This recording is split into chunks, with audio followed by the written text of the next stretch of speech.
J'étais dans une entreprise, j'ai reçu un coup de fil de l'ancien directeur général de l'école, M. Roland Dugré. Il m'a appelé, il aimerait qu'on se rencontre et je l'ai rencontré. Et c'est là qu'il a réussi à me convaincre d'entrer à l'ETS, malgré que c'est une période temporaire pour l'école, mais parce que j'adore l'enseignement et je prends la décision avec tous les risques qu'il faut. En 2001-2002, l'exécutif syndical a cherché un vice-président. Avec la formation que j'ai en management et la gestion, en guillemets, je cherche pas ce poste-là, sauf c'est qu'il y a une morte opportunité et je voudrais entrer là-dedans. Et j'étais devenu un vice-président et avec présidence, c'est M. Michel Lavoie, professeur. Et après une période, un an et demi, il a démissionné par une raison personnelle.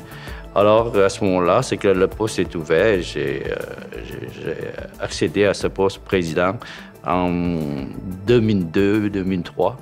Et j'étais là durant 10 ans et pour négocier 4 conventions collectives sous le règne de M. Beauchamp comme directeur général de l'école.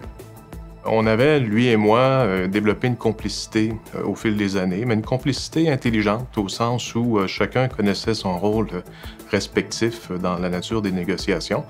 On avait un code de conduite, on pouvait, dans le fond, exprimer chacun ce qu'on voulait. On pouvait également élaborer des pistes de solutions. Et jamais en sortant du bureau, on pouvait mettre de côté cette confiance ou au sens d'essayer de mettre l'autre personne dans un coin, par exemple, puis d'essayer de faire dire des choses qu'il n'aurait pas dit.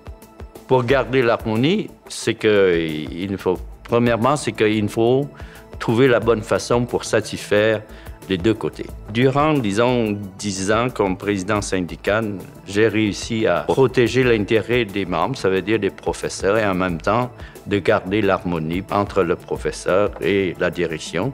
Et c'est là l'élément important pour le développement de l'ETS.